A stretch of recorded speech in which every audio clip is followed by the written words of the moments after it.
Bon, ben, bonsoir.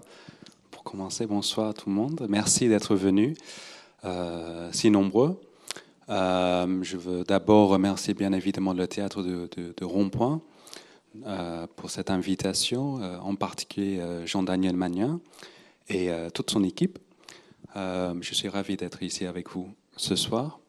Je vais parler d'abord de mon parcours, de mon travail aussi d'écrivain, et puis il y aura un temps pour des questions. Ne soyez pas timides. Et puis, il y a un dédicace également après. Je vais, euh, je vais commencer d'abord par vous parler donc de mon enfance. On va commencer comme dans toute bonne histoire, il y a une fois. Un petit garçon, les yeux bleus, les cheveux blonds. Ils le sont toujours à peu près. Et ce garçon-là, il était un peu différent des autres. On ne savait pas pourquoi. C'est à Londres. Je suis né là-bas, en Angleterre. J'en garde l'accent un peu, beaucoup de souvenirs. Je suis l'aîné de 9 enfants. Je pense que c'est une des raisons pour lesquelles j'aime autant les chiffres, les nombres, autant compter, parce que quand on a autant de frères et sœurs, il faut bien savoir où ils sont, qu'est-ce qu'ils font. Et donc moi j'étais l'aîné, mais j'étais différent d'eux. Et je savais assez tôt que j'étais différent d'eux. Néanmoins, j'étais pas dans l'idée de vouloir être comme eux, de participer au jeu. J'avais mes propres jeux. J'ai passé beaucoup de temps dans ma tête. Je réfléchissais beaucoup. Et même si la langue maternelle, la langue dans laquelle j'ai grandi, j'ai été éduqué, la seule que parlaient mes parents, c'était bien évidemment l'anglais. Cette langue-là ne me ressemblait pas, et je me souviens très bien que dès le plus jeune âge, je ne me sentais pas à l'aise dans cette langue-là. J'ai m'exprimé en anglais, mais toujours comme si j'avais un accent. Aujourd'hui encore, parfois, quand je parle en anglais aux anglophones, ils me demandent d'où je viens. Je sais, je sais pas trop pourquoi. Aujourd'hui, on a inventé beaucoup de mots pour expliquer les parcours. On utilise un mot comme autisme, par exemple, l'autisme de haut niveau en particulier. Mais des mots parfois disent certaines choses, mais pas d'autres. Et surtout quand il y a beaucoup de bagages, beaucoup d'idées conçues. On peut imaginer par exemple que quelqu'un qui est né sous le spectre autiste ne rêve pas, n'imagine pas, ne parle pas. Et pourtant, chez moi, il y avait toujours cette envie de, sinon jouer avec les autres, du moins jouer avec les mots. Et par là, trouver moyen de m'exprimer, de dire ce que j'avais sur le cœur, raconter mon vécu, qui n'était pas celui de tout le monde. Mais je n'avais pas les mots pour le faire. L'anglais ne me les donnait pas. J'étais frustré et j'ai cherché par tous les moyens. Je me souviens plus la première fois que j'ai vu les chiffres. J'ai dû avoir un livre très connu à l'époque en Angleterre. C'était une série de livres qui racontaient les histoires pour enfants en bas âge. Et parmi ceux-là, il y avait un qui parlait des chiffres. Et je me souviens que quand j'ai pris ce livre la première fois, je crois que c'était un cadeau de mes parents, l'un des rares cadeaux, il n'y avait pas énormément de livres à la maison, mais il y avait des chiffres, donc, bien évidemment les chiffres en bas de page, mais surtout les chiffres qui étaient dessinés. Et dans ma tête, je me disais, d'abord, il y a des erreurs. Les couleurs ne sont pas les bonnes. Le 3, c'est vert, ce n'est pas rouge. Le 5, ce n'est pas noir, c'est jaune. Ça brille. Ça. Le 9, j'en avais presque peur. C'était un nombre très imposant. Un bleu, mais un bleu très sombre. Et là, c'était tout petit dans le livre. Et je me suis dit, mais c'est pas ça. Donc, au début, j'étais un peu frustré, et puis je me suis dit aussi que ces chiffres-là, quand même, me parlaient beaucoup, néanmoins. Qu'il y avait là matière à réfléchir.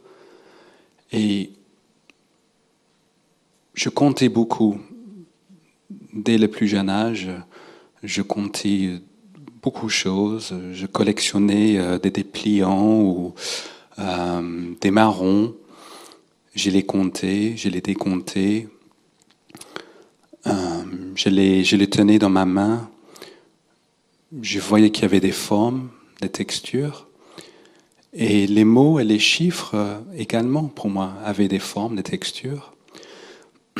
Donc je prenais un marron, par exemple, et je me disais, mais celui-là, c'est comme un mot qui se termine par la lettre T. Ou je prenais un autre marron et je disais, mais celui-là, c'est comme un mot qui a beaucoup de voyelles. Et parfois, c'était la couleur d'un chiffre. Je me disais, ah mais là, c'est un peu comme le 49, par exemple, qui en effet est un chiffre assez rond. Et je jouais ainsi. Bien évidemment, il y a beaucoup de marrons, il y a beaucoup de formes possibles. Je n'avais pas encore l'idée de l'infini, mais c'était déjà un début, une introduction à l'idée de l'infini.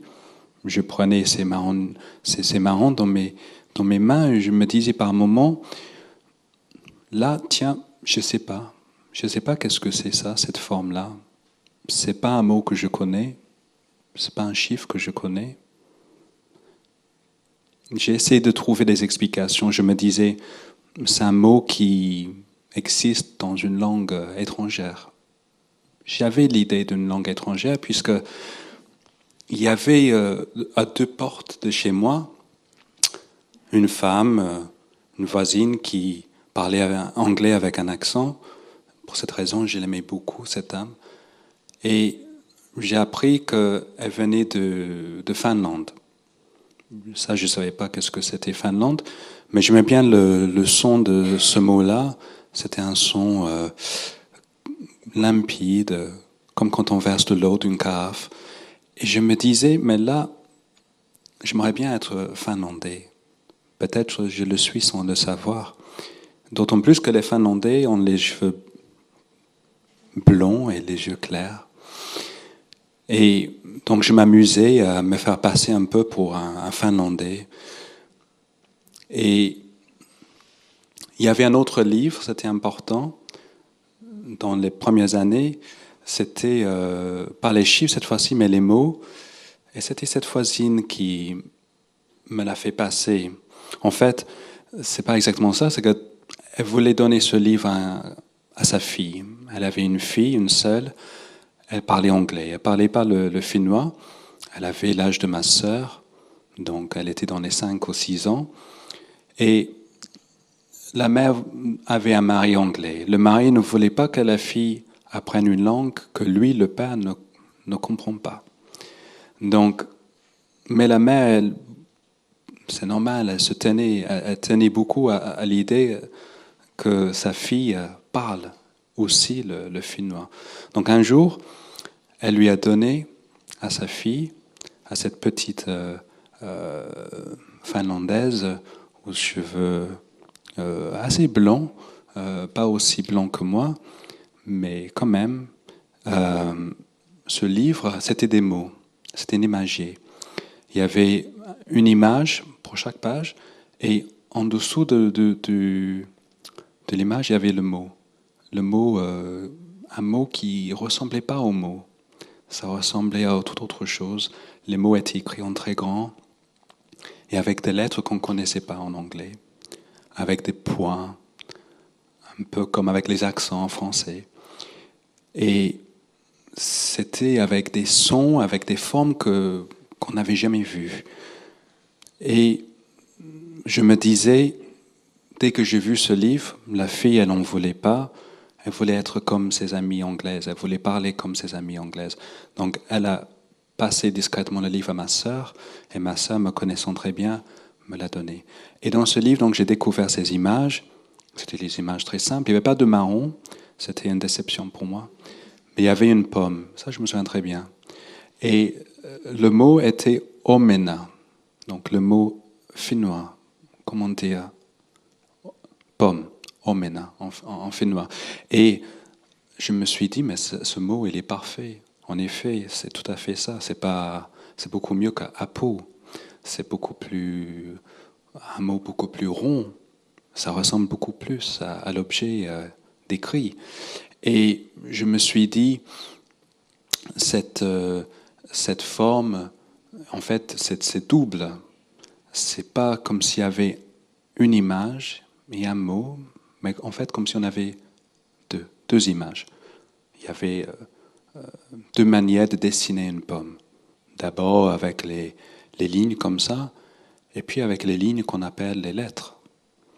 Et je trouvais ça très beau. Je me disais, c'est pour ça que je ne trouve pas les mots pour les marrons. Il y a quelque part un marron qui a la forme de ce mot-là, omena. Et maintenant que je connais le mot, je vais pouvoir le trouver. Je vais savoir comment ça s'appelle, cette forme-là de marron. Et puis, je trouvais d'autres marrons, bien évidemment. Il y avait de très grands marronniers à quelques rues. J'ai grandi dans une banlieue, c'était à l'est de Londres. Il y avait une usine, vous connaissez peut-être Ford. À l'époque, on construisait encore les voitures, Ford. Et il n'y avait pas beaucoup de verdure. Donc ces marronniers, c'était presque le seul point vert. La seule manière pour nous, les gens de Londres de l'Est, de voir un peu la nature, que de voir et de passer et de se promener à l'ombre de ces grands marronniers, d'écouter par moments les oiseaux chanter. Il y avait des merles, je crois, que les marronniers hébergeaient gratuitement. Les abeilles également venaient par moments. Et puis, chaque automne, j'étais très impatient. Je tremblais presque. Et les marrons donc commençaient enfin à tomber. Et je les prenais et je les tenais. Et je me disais, ah ça c'est omena. Maintenant je sais. Et puis il y avait d'autres que je ne connaissais pas encore. J'étais frustré, mais je me disais, mais c'est notre langue. Je ne connais pas d'autres langues étrangères, mais je connais le principe. Ça existe, les langues étrangères. Donc plus tard, j'apprenais le français, d'autres langues. Je me disais, bon, ben voilà, donc c'est des mots en français, ou en espagnol, en espéranto, toutes les langues de la terre. Et puis par moments, des formes tellement bizarres, tellement ronds, mais d'une rondeur vraiment différente des autres. Je me disais, ça, c'est un mot que j'apprendrai à l'âge adulte. C'est un mot d'adulte, ça. Les adultes, ils parlent une autre langue entre eux. Ils parlent des choses que nous, enfants, on ne comprend pas. Encore moins quand on est né sous le spectre autistique. Donc, on va apprendre plus tard. C'est peut-être le deuil, ça. On parle beaucoup de deuil, je ne comprends pas trop ce concept-là. On verra bien. Peut-être c'est ça le deuil. Ou c'est ça l'amour. Ou c'est ça la timidité. Et pourtant, je savais bien qu'est-ce que c'était la timidité, par exemple, puisque sans connaître le mot en anglais, j'avais déjà le sentiment. Et j'avais déjà même le chiffre. C'est le chiffre 4. Et je me disais, assez jeune, je suis comme le chiffre 4. D'ailleurs, on m'avait jamais donné de surnom. J'étais assez éloigné des autres enfants. Ça venait à l'idée de personne de me donner un surnom. Mais moi-même, je m'appelais ainsi, 4. Et puis, dans ma tête, me l'appelant ainsi, je ne voyais pas le chiffre, bien évidemment. Je voyais une couleur, un bleu très clair, un peu comme mes yeux. Et puis, je voyais une forme qui était triangulaire. Et je dis ça, mais c'est pas exactement ça non plus, mais ça vous donne quand même une petite idée. Et là, donc, je voyais ça dans ma tête, je me disais, je suis comme ça. Les autres sont pas comme ça. Mais c'est pas grave.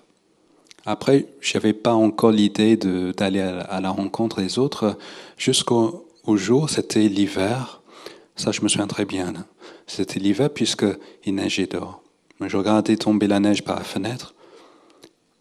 Je savais le mot pour neige en anglais, snow, bien évidemment. J'avais déjà 8 ou 9 ans à cette époque et je me disais, mais je me disais pas la neige tombe. Je utilisais, en fait, c'était comme une langue à moi. Je me disais 89. Parce que pour moi, la neige qui tombe, ça ressemble énormément au chiffre 89. Je veux dire, pas le 8 et le 9, mais une forme que je voyais à l'intérieur de ma tête, la texture, la sensation de quelque chose qui tombe, mais qui tombe doucement. Pas comme quelqu'un qui fait une chute, mais vraiment comme la neige qui tombe, comme un balai de flocons. C'est quelque chose de très beau. D'ailleurs, c'est un nombre premier. C'est un nombre qu'on peut diviser uniquement par lui-même et 1. Donc les mathématiciens sont aussi d'accord avec moi. C'est beau comme nombre.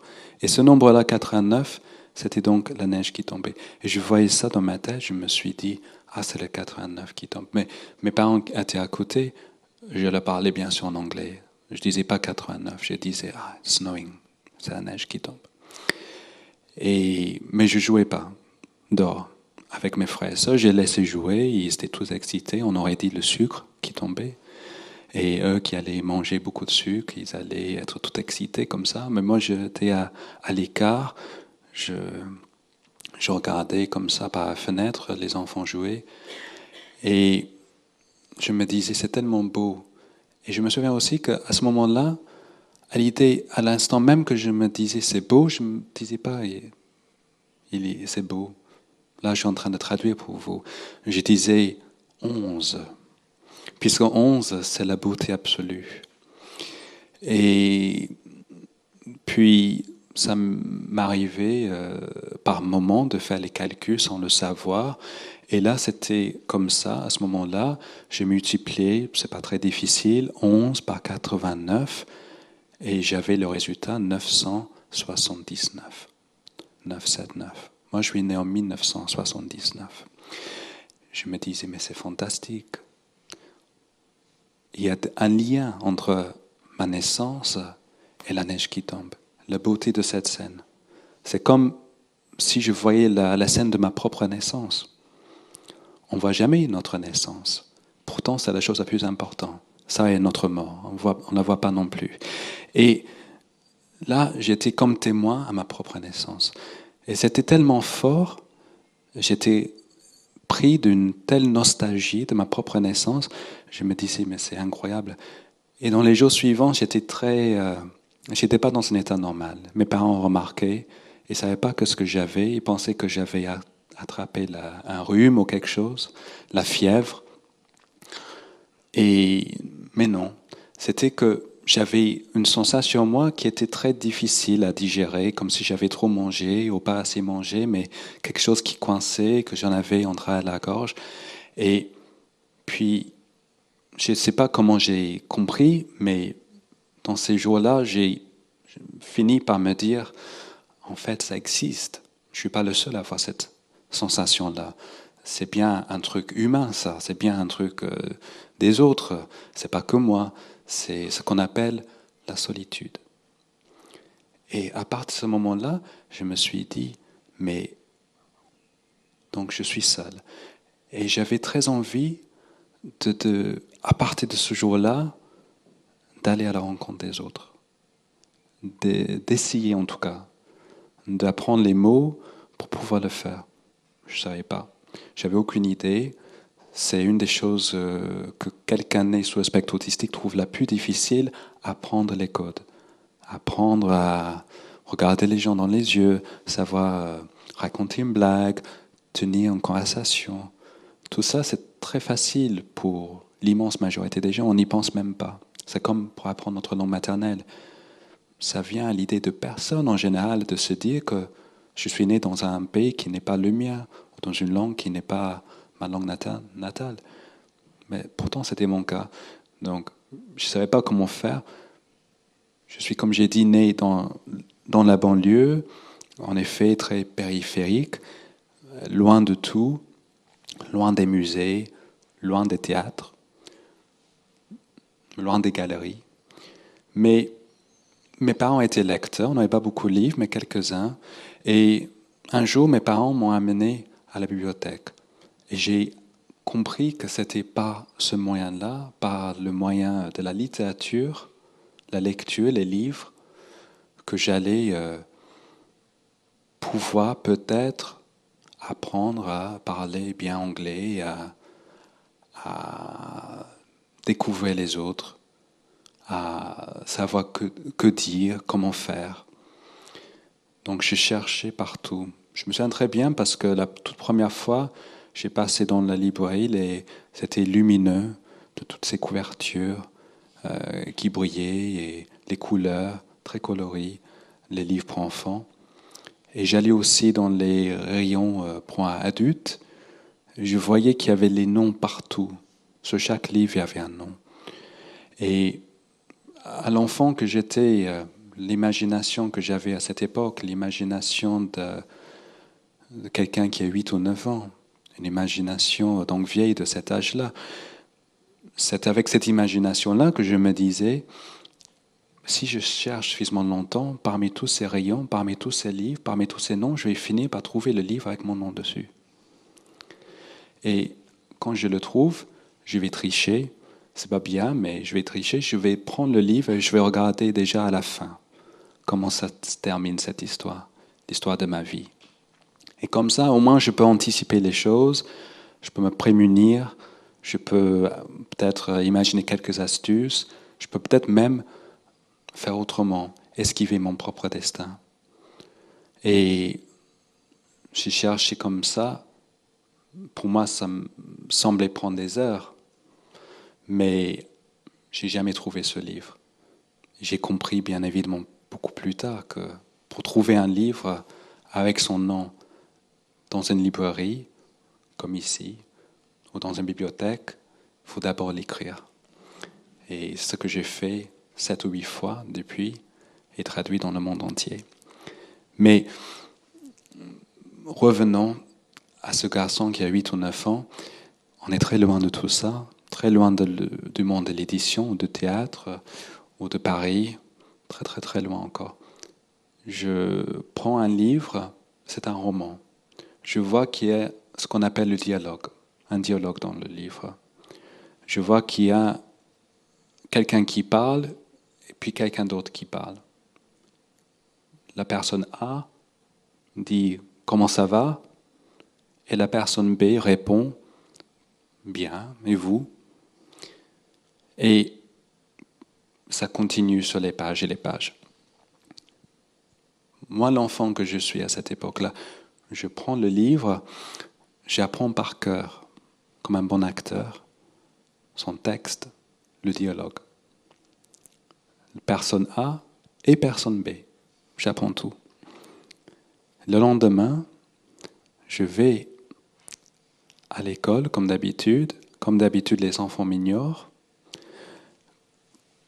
Et là, dans la cour de récréation, je les étonne, je les épate, je parle.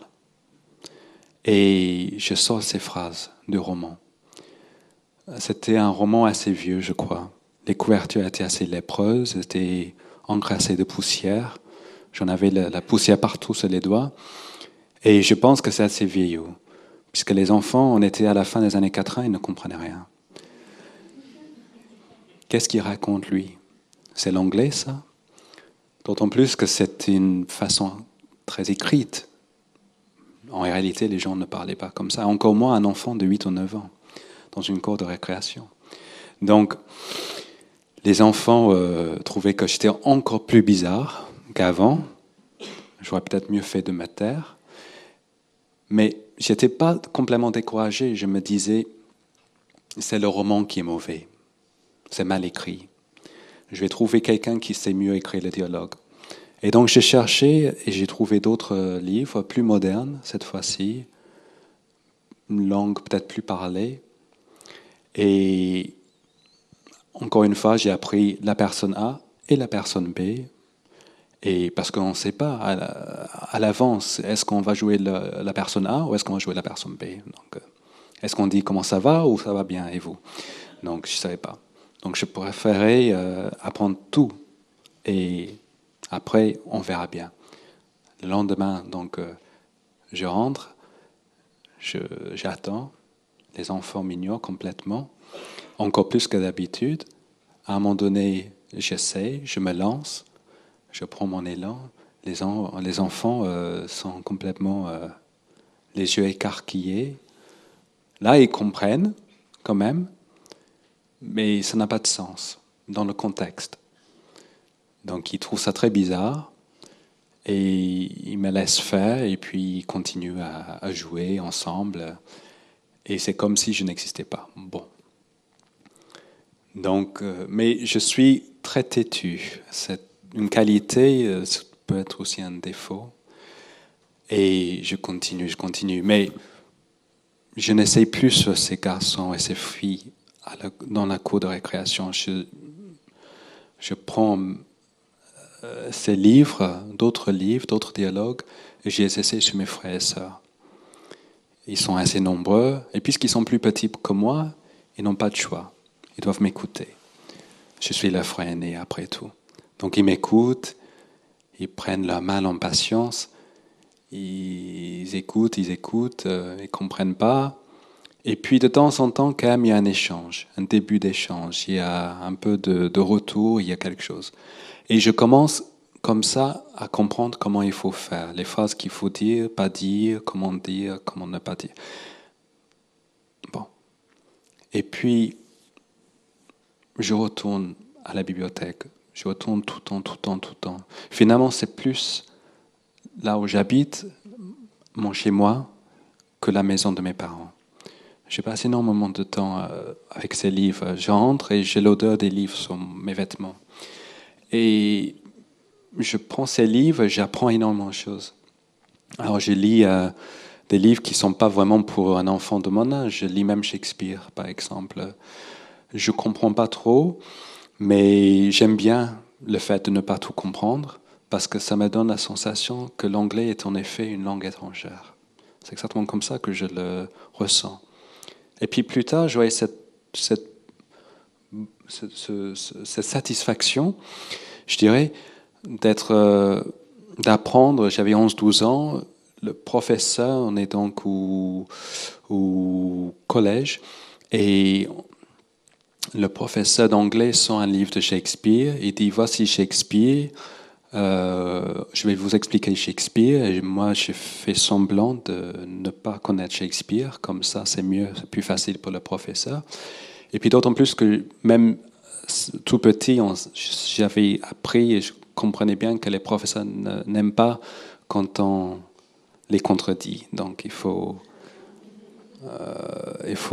les laisser faire. C'est pas facile un métier. Donc je les laissais faire. Et puis le professeur disait, mais bien évidemment, vous comprenez rien, puisque c'est l'anglais du XVIe siècle. On ne parle plus comme ça depuis 300 ans. Donc voici le texte dans l'original, et à côté, voici la traduction. Et j'étais ravi, parce que je me suis dit, mais en effet, c'est ça. C'est exactement ça l'anglais. Il faut une traduction.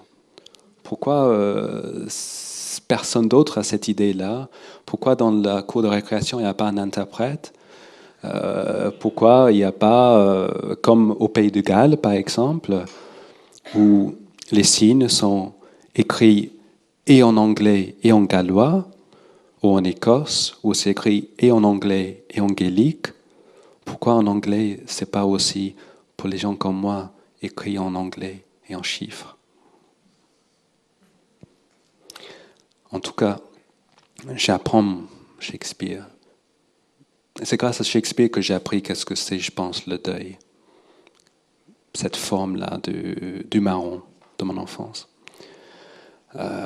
Quand on lit Hamlet, quand on lit Le Roi Lear, quand on lit Roméo et Juliette, On apprend qu'est-ce que c'est la joie, qu'est-ce que c'est l'amour, qu'est-ce que c'est les pulsions aussi, qu'est-ce que c'est en fin de compte d'être humain. Et donc j'avais ces leçons-là, les leçons de la littérature. Et puis j'avais aussi les classes. On commençait à apprendre les langues, pour la première fois, les langues étrangères. Pas le finnois, à mon grand regret, mais le français et un peu plus tard l'allemand aussi. Je me souviens avec le français, j'aimais bien parce que ça ressemble un tout petit peu à l'anglais et en même temps c'est différent. C'est pas du tout pareil. Et pour cette raison-là, je me disais mais c'est une langue qui me convient. J'ai appris assez vite à parler en français, pas comme maintenant, mais quand même pas mal pour un enfant de 11 ou 12 ans. Et les autres Anglais dans la salle ne parlaient pas comme moi. Et à se dire, même si j'avais pas un parent français ou quelqu'un, non, je suis jamais enfant. On avait, pour les vacances, c'était au mieux une plage en Angleterre. Mais jamais on avait les moyens pour partir à l'étranger. Donc, non, c'était simplement que je me sentais chez moi en français. Peut-être pour la toute première fois, je me sentais un peu chez moi quand j'ai essayé de parler. Je me souviens, une des premières phrases que j'ai utilisées en français, c'était « qu'est-ce que c'est ?» Et j'aimais bien cette phrase parce que ça dit beaucoup de choses. Ça dit le mystère de la vie.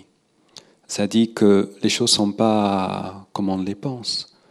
Puisque dans un monde où tout est facile, où tout est compréhensible, où tout est comme il faut, on n'aurait pas besoin d'une telle phrase. Qu'est-ce que c'est ? Donc j'avais appris cette phrase avec beaucoup de plaisir parce que je me suis dit, celle-là, je vais l'utiliser beaucoup. Et ça va m'être extrêmement utile plus tard. C'est en effet le cas. Et donc, et j'ai appris aussi, là le souvenir me revient maintenant, donc je vais le partager avec vous, c'est à propos, heureusement, qu'au même moment à peu près, on nous donnait des petites histoires à apprendre. Alors, je crois que ce n'était pas un cours français là, mais un autre cours. Je me souviens plus lequel, peut-être l'anglais, justement. Mais si c'était l'anglais, il y avait une ironie là-dedans. Parce que c'était l'histoire d'un enfant qui est perdu et qui ne sait pas où il est et ne comprend pas la langue. En fait, c'est un enfant comme un Anglais, mais qui est perdu dans une forêt et il tombe sur une tribu. Et c'est comme des Amérindiens, et donc ils parlent une langue amérindienne, des mots très très longs et qui ressemblent en rien à l'anglais, ni à une langue européenne d'ailleurs. Et l'enfant, il ne dit pas qu'est-ce que c'est, bien sûr, parce qu'il ne peut pas parler ni en anglais ni en français. Il montre du doigt les choses. Il voit un feu, puisqu'il cuisine avec le feu, sur un feu, les flammes et tout. Et le garçon anglais, il montre du doigt le feu, et les gens comprennent qu'il veut dire qu'est-ce que c'est. Et donc, ils utilisent un mot qui est un mot à eux, un mot qui ressemble en rien à l'anglais. Et l'enfant qui est tout petit et qui a une bonne tête, il apprend vite, il apprend ce mot-là. Il montre du doigt le ciel, l'arbre, lui-même, les autres. Et au fur et à mesure, il apprend les mots et il apprend à parler cette langue. Et il finit par appartenir à cette tribu et à parler cette langue si bien qu'il oublie qu'il est anglais. Il oublie son anglais. Et moi, je me sentais très très très proche de ce garçon dans cette histoire. Et je me disais, mais c'est exactement ça. Je pointe du doigt le monde, mais j'ai pas de réponse. Mais néanmoins, je persévère, j'essaye. Il y avait une autre histoire. C'était pas les mots là, mais c'était autre chose. Il y avait beaucoup de soleil. On est dans un pays d'antiquité, peut-être la Grèce. Il y a beaucoup de soleil. J'ai horreur de soleil. Avec ma peau anglaise, je supporte mal le soleil. Je suis jamais bronzé. C'est soit blanc, soit très très rouge. Il n'y a pas d'entre-deux. Mais là, dans l'histoire, il y a beaucoup de soleil et ça ne me gêne pas. Le soleil dans un livre ne me gêne pas du tout. J'aime beaucoup ce soleil-là. J'aime beaucoup cette lumière-là. Et il y a de l'eau. On est au bord de mer. Et c'est fascinant puisque dans la vraie vie, je n'arrivais pas à nager. C'était comme l'eau ne voulait pas me porter, mais hausser les épaules, me laisser tomber. Et j'avais peur de me noyer, donc j'avais très peur. À chaque fois que je sentais l'odeur d'une piscine, on était obligé de faire les cours à l'école et au collège. J'avais horreur de cette odeur. Et les années après, quand j'ai utilisé la javel, je ressentais l'odeur de la piscine, je n'aimais pas. Et néanmoins, j'avais très envie de pouvoir nager, d'avoir ce sentiment de légèreté, d'être en confiance avec le monde, d'être porté. Et dans l'histoire, il y a l'eau, je mets un pied, et puis je mets une jambe, et puis je mets tout mon corps, et je nage. Et j'arrive. Et c'était un moment magique. Donc les livres, c'était les moments magiques comme ça, tout au long de mon enfance, des moments très forts, qui sont difficiles à partager, puisque j'ai que les mots pour le faire. J'espère transmettre quand même un peu de cette émotion en même temps. Et donc, c'était ces moments-là dont je suis construit. Et plus tard, ces histoires-là me revenaient sans cesse, me nourrissaient à chaque fois que j'arrivais pas à un moment difficile, un enfant qui se moquait de moi, qui me demandait d'où je venais, pourquoi je parlais bizarrement, pourquoi je ne les regardais pas dans les yeux, pourquoi je n'étais pas comme les autres. J'ai pensé à ce moment-là de natation, où j'ai pensé au marronnier, où j'ai pensé à une scène de Shakespeare, comme si j'avais été moi-même un personnage de Shakespeare et je parlais l'anglais du XVIe siècle, que personne ne comprenait depuis 3 siècles, paraît-il. Et ça allait mieux. Et il faut dire aussi en hommage aux mères, il y en a certainement dans cette salle, que j'avais une mère très forte aussi, ça aide beaucoup. À chaque fois qu'un enfant voulait être violent avec moi, ma mère me demandait de dire qui c'était et puis elle s'en occupait bien, comme fait toute mère. Donc j'étais pas très embêté comme ça, j'avais une bonne garde du corps comme ça. Et donc au collège, c'était au collège, c'était pas à l'école, c'était bien au collège, que pour la première fois j'ai appris l'existence d'un nombre qui allait par la suite devenir très important pour moi, c'était le nombre pi.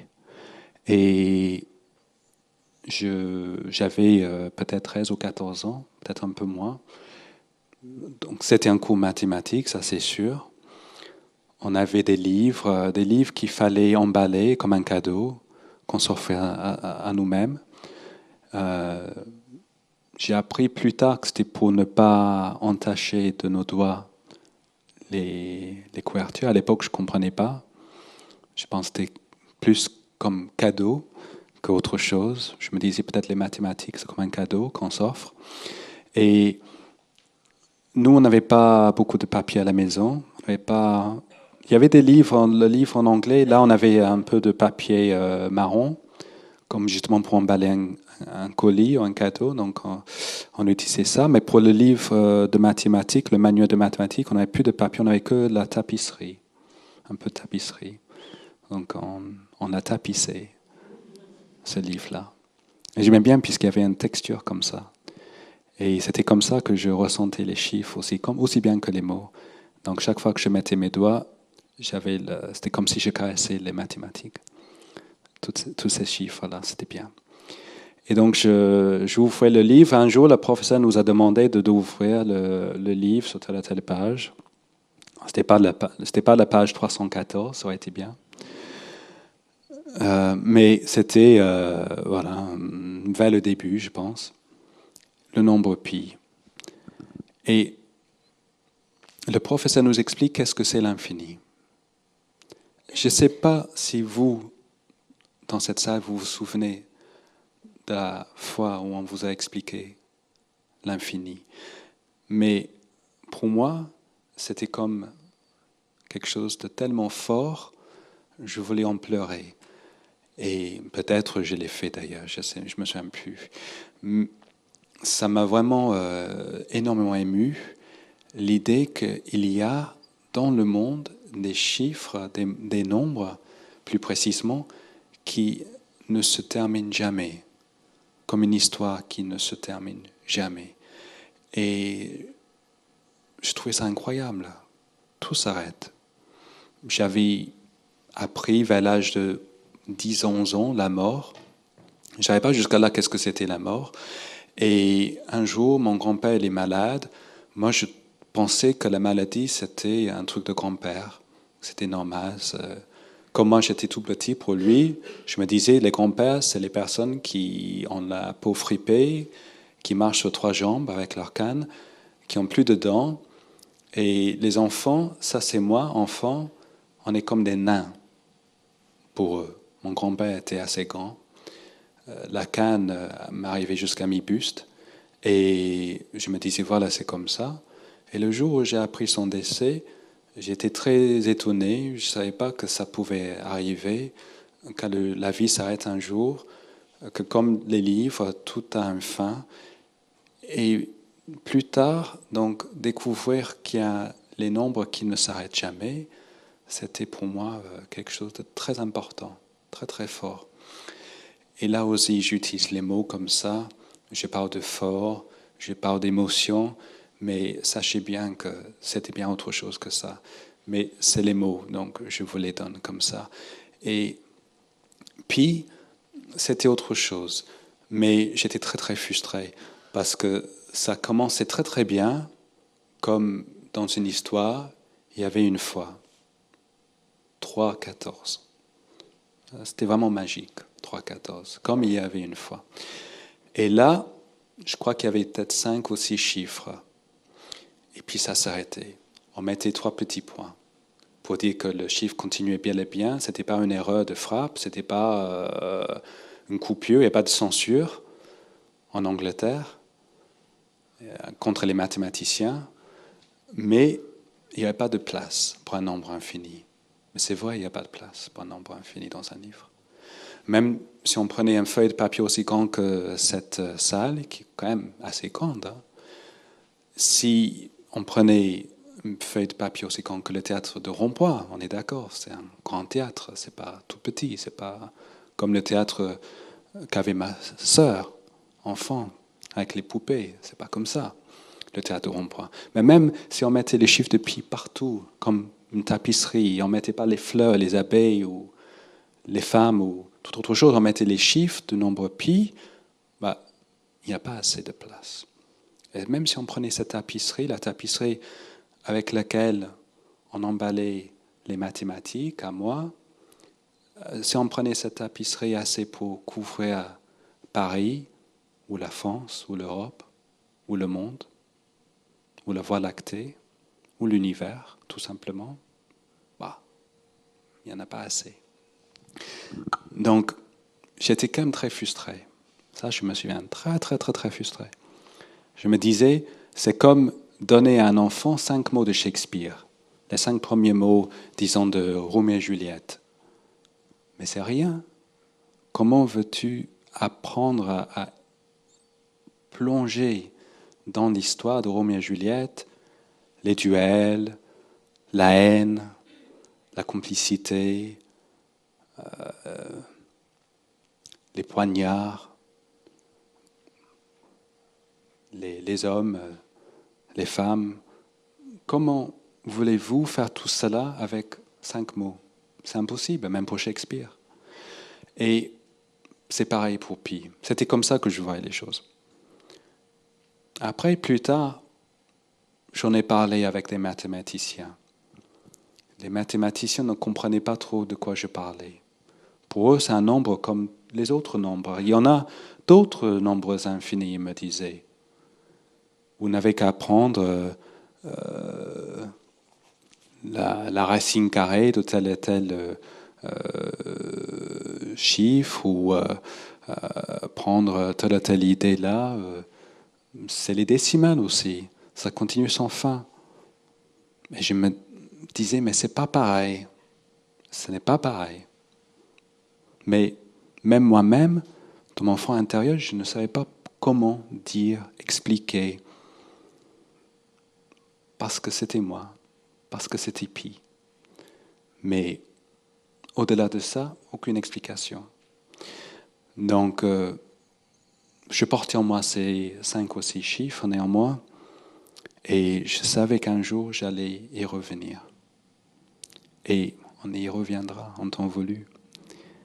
Mais avant cela, on est au collège, puis au lycée, je continue mes études. L'université me semble très très loin. Personne de ma famille n'est allé à l'université avant moi, personne.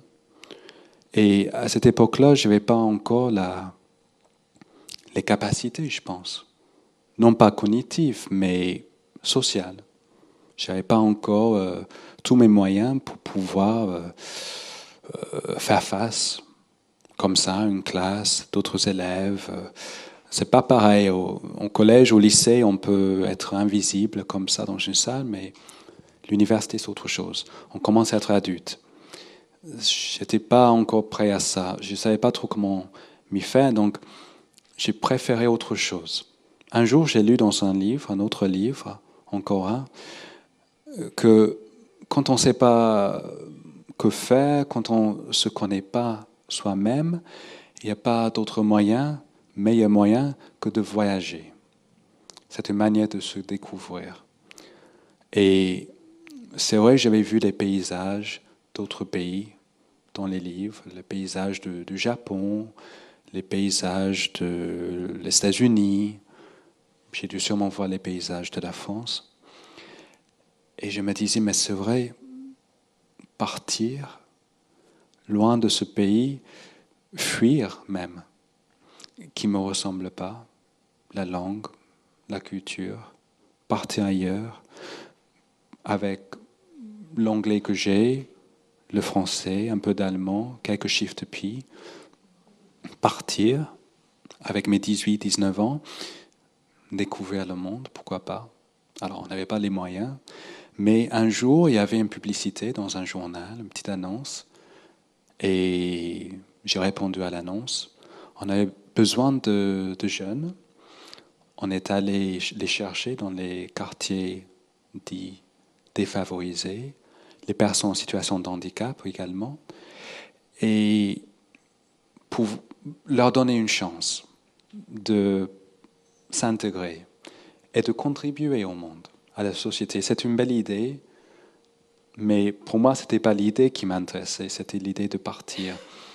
J'ai pris le train, j'ai fait des interviews. La personne était assez compréhensive, me demandait d'où je venais. Quand j'ai dit que je venais de Londres, il s'étonnait. Prenait des notes. À la fin, j'étais pris. Je ne pense pas qu'il y avait énormément de concurrence. C'était pour aller en Europe, mais l'Europe de l'Est. Derrière ce qu'on appelait à cette époque encore l'ancien rideau de fer. Et donc l'ancienne Union soviétique. Et j'avais pas vraiment connaissance de tout cela. Je connaissais un peu d'histoire, j'avais étudié l'histoire, mais c'est une chose l'histoire dans un livre et puis l'histoire dans un pays, chez les gens, c'est autre chose. Ça, j'allais apprendre. Je suis parti donc, et je n'avais pas le choix. Ça aurait pu être la Russie, ça aurait pu être la Pologne, ça aurait pu être la Tchécoslovaquie. Je crois que déjà c'était la République tchèque. Ou la Lettonie. Et moi, c'était à côté, c'était la Lituanie. On m'a envoyé en Lituanie. C'est un tout petit pays. Si on ne sait pas où c'est, on le rate facilement sur une carte. C'est tout petit, mais à une certaine époque, c'est leur fierté, à peu près à l'époque où écrivait Shakespeare ses pièces, dans cet anglais qui apparemment ressemblait étrangement au mien, c'était le pays le plus grand de l'Europe. Et j'allais donc là-bas, en ce qui restait de cette immense terre d'autrefois, et j'ai passé un an. Et c'est drôle quand on y pense, mais j'étais là pour enseigner l'anglais. Mais c'était bien finalement, puisque pour moi, l'anglais était également comme une langue étrangère. Je comprenais très bien les difficultés qu'avaient mes élèves à apprendre à parler en anglais. Moi, j'avais eu les mêmes soucis. Et je me souviens, j'arrivais, il y avait des manuels. La dame, pour aider la patronne, elle n'était pas comme les lituaniennes, c'était les lituaniennes. Il n'y avait pas de lituaniens dans la salle, c'était les dames. J'étais le seul homme, j'avais donc 19 ans, et elles avaient l'âge d'être ma mère, ou pour certaines ma grand-mère. C'était assez impressionnant. J'ai hésité à partir, à rentrer chez moi en Angleterre, mais puis je me suis dit non quand même, c'est des centaines de kilomètres, les femmes, elles ont besoin de moi. C'était valorisant de se dire quelqu'un avait besoin de moi. Et puis elles étaient très gentilles, très très douces. Ça, je me souviens très bien, puisque quand j'ai commencé à parler, à expliquer, à passer du temps avec elles, j'ai passé beaucoup beaucoup de temps avec elles, dans la classe bien sûr, mais en dehors aussi. À m'inviter à boire le thé, à m'inviter à assister au théâtre. My Fair Lady, j'ai vu en lituanien par exemple. C'était la première fois que j'ai assisté à une pièce de théâtre. Le Rain in Spain falls mainly on the plain. Ça, j'ai appris en lituanien. Daug, liatau, liate voyer. Et je me suis dit, voilà, c'est bien ce pays, finalement, je suis à l'aise ici. Et j'enseignais l'anglais, mais ce n'était pas facile puisqu'on avait un manuel, la dame russe imposé aux lituaniennes, ces manuels qui étaient de notre époque, on va dire. Et mes étudiantes, elles ne voulaient plus de ces livres. Et à vrai dire, elles avaient raison puisque les livres étaient comme du poison pour l'imagination. C'était beaucoup de jargon. Je ne sais pas si vous avez eu cette expérience à l'époque, dans votre classe, au collège, au lycée, réciter les verbes. I am, you are, he is, she is, we are, they are. Nous, on a eu pareil à l'époque en Angleterre. Je suis, tu es, il est, elle est. Nous sommes, vous êtes, ils sont, elles sont. J'ai jamais eu l'occasion de le dire. Bon, maintenant je profite pour le dire, mais ça passe difficilement dans une conversation. On commence éventuellement, je suis, mais puis il faut passer à autre chose. Sinon, ça ne fait pas une phrase très intéressante, paraît-il. Et vous avez donc eu probablement, d'après certains retours de certains Français, ça fait plus de 10 ans que je vis en France, que c'est comme ça qu'on apprend l'anglais. Malheur. Rassurez-vous, c'est pas que chez vous. Et en Lituanie, c'était pareil. Les femmes n'en pouvaient plus des manuels. Il y avait un professeur avant moi, un Américain très gentil, mais voilà, c'était beaucoup de jargon. Elle n'en pouvait plus. Donc j'ai dit, OK, il ne faut pas que la dame à côté, la patronne, sache, très attachée à ses manuels, mais je vais vous faire apprendre l'anglais autrement. On va faire avec la poésie. Je ne savais pas trop la poésie, qu'est-ce que c'était. Très, très tôt, j'aimais beaucoup les poèmes, mais personne ne m'expliquait trop qu'est-ce que c'était un vers, qu'est-ce que c'était des strophes. L'important, c'était de trouver les mots comme ça, les mots nus. Ça veut dire les mots qui n'avaient pas de sens en soi, qui n'avaient pas il n'y avait pas besoin de les habiller en personnage, en texte, de mettre des histoires comme ça. Qu'il faut utiliser ce mot-là parce que sinon l'histoire ne marche plus. Non, dans un poème, le mot, c'est simplement le mot juste. Parce que ça rime, parce que ça sonne bien à ce moment-là, parce que ça raconte une histoire, mais avec les mots vraiment comme il le faut. Et pas un mot de plus, pas un mot de moins. C'est très difficile la poésie, mais j'ai trouvé ça très bien, un peu comme le nombre pi d'ailleurs.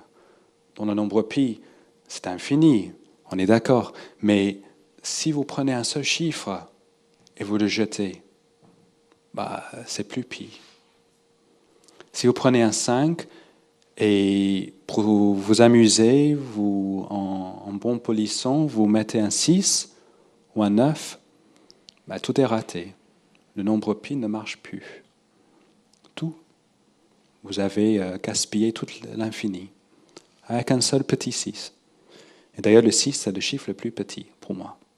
C'est tout noir, comme un trou. Mais néanmoins, on peut faire ça.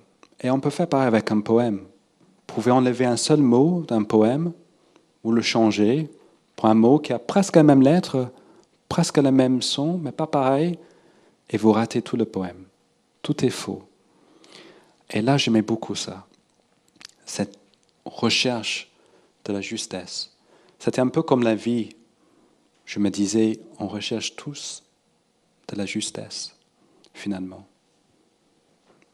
Comme on recherche de la justice. Et là, j'avais donc envie de partager avec ces dames des poètes. C'était des poètes anglophones, mais c'était des femmes.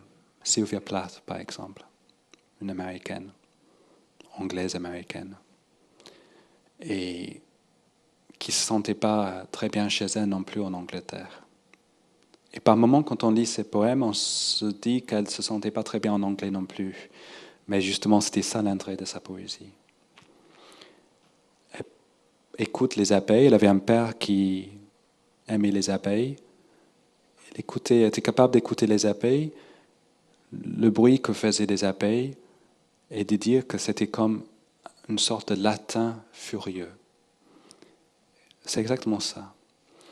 Et donc, je prenais ces poèmes-là, sur les abeilles, d'autres poèmes aussi, et je les ai partagés avec mes étudiantes, 40, 50, 60 ans, peu importe. Quand on lit les poèmes, on n'a plus d'âge, on est comme des enfants. Et on écoutait comme ça, on essayait de comprendre. C'était l'anglais déjà, c'est pas évident pour les lituaniennes, et surtout ces histoires d'abeilles. Qu'est-ce que c'est un secrétaire d'abeilles? Qu'est-ce que c'est un latin furieux? Qu'est-ce que ce serait un latin calme, par exemple? Et j'écoutais cela et trouvais ça fascinant. Et c'était plus comme les manuels. Là, c'était vraiment une langue qui bougeait, comme la vie. Ça bougeait dans tous les sens, comme les abeilles. Ça devenait vivant. C'était quelque chose qu'on avait envie d'apprendre, peut-être même à maîtriser.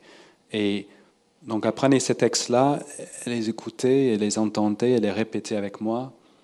Et bientôt, elle les a tous appris par cœur. Elles les ont tous appris par cœur. Et je me souviens, ça m'a causé quelques soucis quand même. Puisqu'on était très très discret, tout petit comme ça. Mais un jour, ça s'est su. Et j'avais la dame russe qui m'a demandé de venir dans son bureau. Elle m'a dit, qu'est-ce que c'est cette histoire de secrétaire d'abeille? C'est quoi un secrétaire d'abeille? Ça n'a pas de sens. Et puis elle prenait ses manuels et disait, mais vous voyez, Mary makes coffee for her boss. Marie fait du café pour son patron. Ça, c'est une phrase en anglais. Ça, on comprend. Café, Marie, patron, voilà. C'est ça une langue. C'est pas vos secrétaires d'abeille. Hein. Et j'ai essayé, encore une fois, je n'ai que des mots. Les chiffres aussi, mais ça ne l'intéressait pas, les chiffres. Même pas les 5 chiffres de pi, ça ne l'aurait pas intéressé du tout.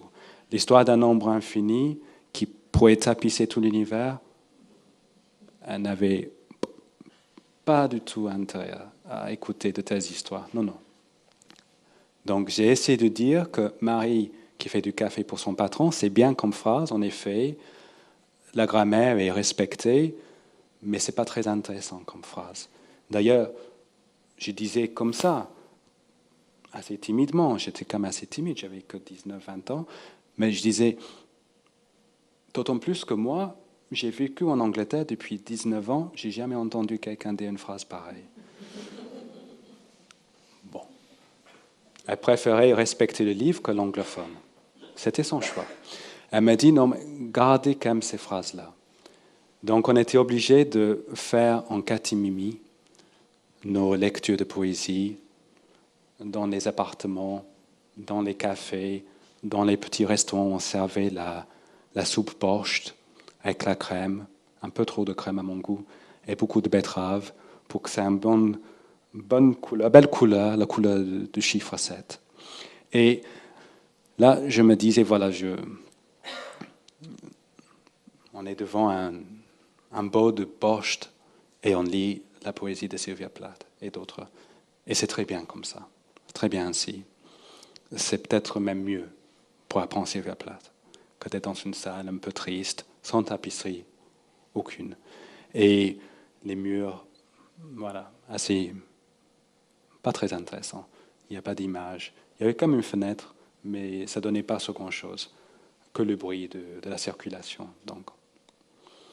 Et là, les femmes, je voyais le visage changer. Elles rayonnaient. Elles m'avaient toujours semblé assez belles, ces femmes-là. Mais plus elles apprenaient l'anglais, grâce à la poésie, plus elles prenaient confiance en elles. Et c'est difficile d'être cancre quand on a de la confiance. La confiance fait des cancres qui ne sont pas convaincants. Et là, elles étaient tellement contentes, elles en devenaient belles. Mais vraiment, plus belles, on peut difficilement faire. Le pot luisait. Elles étaient comme le chiffre 11. L'incarnation même. Je trouvais ça magnifique. J'en tombais presque amoureux. Et donc j'ai dû les quitter quand même, mesdames. Ça faisait 1 an que j'étais là-bas. Elle m'avait donné quelques histoires pour entrer. Elle n'avait que ça. Elles n'avaient pas d'argent. Pour ça qu'elle apprenait l'anglais. C'était comme ça qu'elle allait chercher un travail. Mais elles allaient probablement devoir servir de café à un patron. Mais avec les abeilles dans la tête. Et avant de partir, les quitter, elle me donnait donc ces histoires. Je n'étais pas du tout dans la vocation encore. Je ne me connaissais pas écrivain, même en herbe. Personne de ma famille, comme j'ai dit tout à l'heure, personne n'est allé à l'université, personne n'écrivait, on lisait, mais comme ça, pour se divertir de notre précarité, parmi d'autres choses.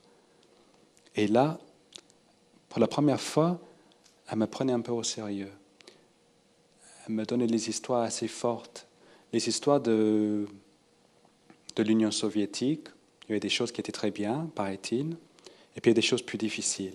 Elle ne pouvait pas parler lituanien, par exemple. Il fallait parler en russe. Ça, elles n'aimaient pas trop. Même plus tard, à mon époque, il ne fallait pas demander où aller pour retrouver la rue en russe. Dans ce cas-là, elle donnait les mauvaises directions. Il fallait toujours demander en lituanien. Et elle me disait, c'était compliqué, mais on se souvient surtout de la police. C'était une police des livres. On pouvait taper à la porte à n'importe quelle heure, demander de voir les livres chez vous, de les feuilleter, de regarder bien dedans, vérifier si le livre était bien en russe et surtout si vous n'avez pas mis des taches avec vos doigts. Limite, il fallait mieux les tapisser. Et sans cela, peut-être ça voulait dire que vous étiez contre le système soviétique. Il y avait un souci. Surtout si l'auteur était Lénine, par exemple. Donc, il fallait quand même faire attention. Ou les autres dissidents, par exemple, d'autres soviétiques, mais dissidents. Il fallait mieux pas les avoir, ou en tout cas les avoir bien parés avec un stylo. Donc il vérifiait, et si le livre n'était pas comme il fallait, bon, mais on prenait les livres, on vous prenait vous aussi avec les livres, on vous embarquait, on vous traduisait en justice. C'était pas très facile à vivre, ça je peux bien comprendre. Et ces dames-là préféraient à l'époque prendre leurs livres et les brûler, y compris les livres pour enfants. Et ça m'est toujours resté depuis. Je me dis, mais même encore des années avant d'écrire, d'avoir cette vocation d'être écrivain, de savoir que ça existe, la peur des écrivains, la peur d'un État contre un écrivain qui n'a que finalement une plume, un stylo, pour toute arme. Et néanmoins, ça peut faire peur. Les mots bien choisis, les mots justes, peuvent faire très peur. Ça, je me suis dit, ce jour-là, qu'est-ce que c'est beau, qu'est-ce que c'est noble d'être écrivain. D'autant plus qu'on m'avait parlé d'auteurs lituaniens qui avaient été de nobilité sans pareil, qui pendant la guerre avaient caché les Juifs, par exemple. Parce que c'était ça la Lituanie. Et je trouvais ça magnifique. Donc, d'où peut-être cette idée d'un écrivain comme quelque chose de très noble. Je suis rentré chez moi. Je ne savais pas quoi faire de ma vie. Un temps, j'ai enseigné. Je me souviens aussi que quelque chose que j'avais amené de Lituanie, c'était une feuille de papier. C'était une feuille qu'utilisent les artistes.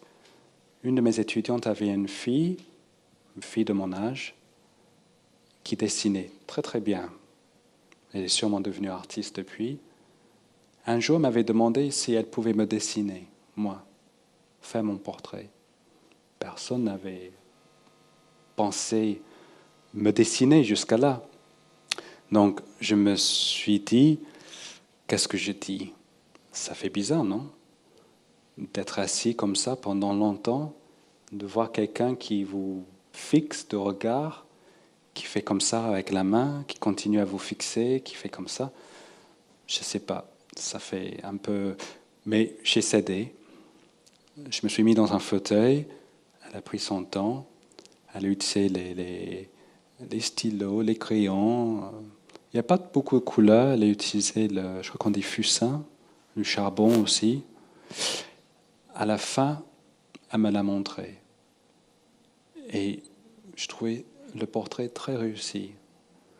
Non pas que ça m'a ressemblé parfaitement, ce n'était pas le but, je pense. Mais quand j'ai vu ce portrait-là, je me suis dit, ce n'est pas simplement quelqu'un qui enseigne l'anglais. Ce n'est pas non plus un inadapté. C'est un jeune homme qui fait son chemin et qui a son propre pays intérieur. Et j'avais envie de redécouvrir ce pays intérieur. Le pays que j'avais découvert enfant avec les marrons et les chiffres, les couleurs des mots aussi, les textures des mots. Et un jour, donc, en Lituanie, j'ai eu la chance, j'avais une bourse en tant qu'ancien bénévole. Avec cet argent, j'ai pu acheter un ordinateur, j'ai pu aller sur Internet. C'était un peu le début d'Internet. J'ai pu trouver un site de Tokyo qui ne faisait que de calculer les chiffres de nombre pi. Je trouvais ça magnifique. Et j'ai pris les feuilles de papier et je les ai imprimées, les chiffres, sur les feuilles. Il y avait beaucoup de chiffres, 1000 chiffres. Les feuilles étaient assez grandes comme ça. Et j'ai pris une feuille comme ça et j'ai passé quelques jours avec. Et je me suis dit, c'est ça. Ce n'est pas les chiffres. Ce n'est pas un 1 et un 4 et puis un 1 et puis un 5. C'est autre chose. Puisque à chaque fois que je voyais les chiffres, que ce soit un chiffre, 2, 3, 4, parfois 5 ou 6, je voyais les formes, les textures, les émotions. C'est un phénomène neurologique aujourd'hui, on connaît, ça s'appelle la synesthésie. À l'époque, je n'avais pas ce mot-là. Je savais seulement que quand je vous regardais les mots, j'avais les formes, les textures, les émotions, et quand je regardais les chiffres, c'était pareil. C'était comme les mots, mais écrits autrement. Et là, comme on écrit autrement le finnois ou le français, avec ses accents, avec ses points sur les voyelles ou autres. Et là, avec les chiffres, il y avait des formes, et quand on voyait les formes allaient ensemble. C'est comme un poème. Certaines formes allaient plus ensemble que d'autres. Ça dépendait comment on voulait lire le poème depuis. Est-ce qu'on voulait faire 2 chiffres, puis 2, ou 2, puis 3, puis 1, puis 5, puis 2? Est-ce qu'on voulait faire 3, et 5, et 2, et 2, et 3? Et selon comment on les lisait, ces chiffres, les formes changeaient, les couleurs changeaient, on voyait les formes et les couleurs qui s'associaient mieux ou moins bien. Et c'est là où, en début d'écrivain, j'éditais en quelque sorte ces formes en texture. Je choisissais à chaque instant s'il fallait là plutôt un chiffre, 3 chiffres, un nombre de 3 chiffres, ou plutôt arrêter là, le vers, et puis continuer là, ou s'il fallait aller un peu plus loin, et puis s'arrêter là, et puis... Et donc je lisais, puis, comme si c'était une langue, comme si c'était une poésie. C'était une poésie, c'était un poème même, c'était comme l'Iliade ou l'Odyssée, mais pas en grec bien sûr, même pas en anglais, en chiffres. Mais puisque c'était comme ma langue natale, je les lisais très facilement finalement. Et je voyais, c'est comme vous, quand vous lisez le français, vous ne voyez pas les lettres dans votre tête. Si vous êtes synesthète, il y a peut-être un synesthète dans la salle. On est suffisamment nombreux, statistiquement c'est possible. Il y a quelqu'un dans la salle, à part moi, qui voit les mots en couleur. Mais à part cette personne-là, vous voyez, même pas les couleurs, vous voyez quoi? Mais vous voyez les personnes, les personnages, vous voyez les paysages, vous voyez une histoire se dérouler devant vos yeux. Mais moi, c'était pareil. Je voyais les choses qui se passaient, qui m'étonnaient, qui me faisaient peur par moments.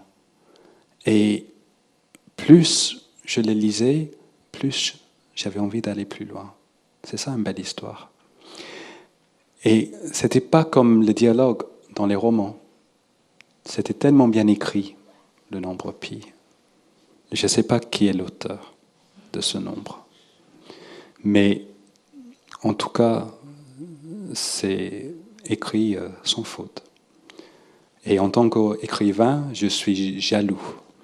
J'essaie toujours d'écrire aussi bien que Pi. Je n'arrive jamais. Mais je prenais soin de les apprendre, ces chiffres, et puis j'avais envie de les... Je vais juste vérifier l'heure. Ah oui, ça va. On a encore quelques minutes, et puis on va vous laisser parler vous aussi, si vous avez des questions. Donc je récitais, avant de réciter, j'apprenais. Et puis je prenais d'autres feuilles, j'imprimais les chiffres, encore 1000, puis encore 1000, puis encore 1000. C'était très fort cet ordinateur, on aurait pu aller jusqu'à l'infini. Je n'ai pas assez de temps pour le faire. C'était encore une frustration, mais donc je continuais quand même sur beaucoup de pages, beaucoup de feuilles. J'ai passé beaucoup de temps, tout un hiver. Il neigeait cet hiver-là aussi. C'était très bien d'être entouré de 89, si vous vous souvenez. Et il y en avait même, la neige, dans ce pays qui était le mien, dans ce paysage de nombreux pays. Ça arrive assez souvent même, 4 et 9. C'est tout petit comme ça. Pour moi, c'est assez grand et imposant, même les chiffres 8 et 9. Mais vu comme 4 et 9, vu comme la neige qui tombe, c'est autre chose. Et donc, selon comment je lisais ces chiffres, on était en hiver, par moments on pourrait être aussi bien au printemps, en été. Ça dépendait de la lecture. Et donc je continuais, et finalement, sans trop en faire attention, j'arrivais à des milliers et des milliers et des milliers et des milliers de chiffres dans ma tête. Et je ne savais pas quoi en faire.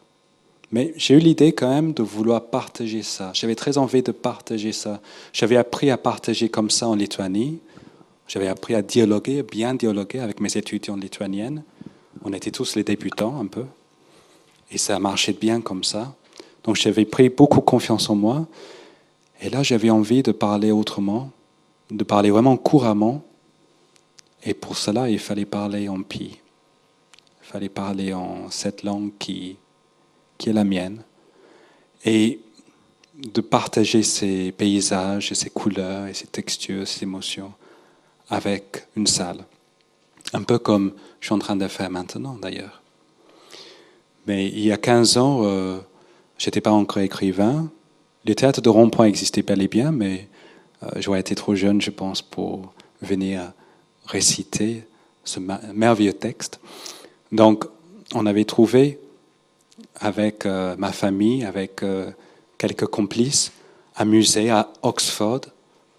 Et c'était un musée dédié à l'histoire des sciences.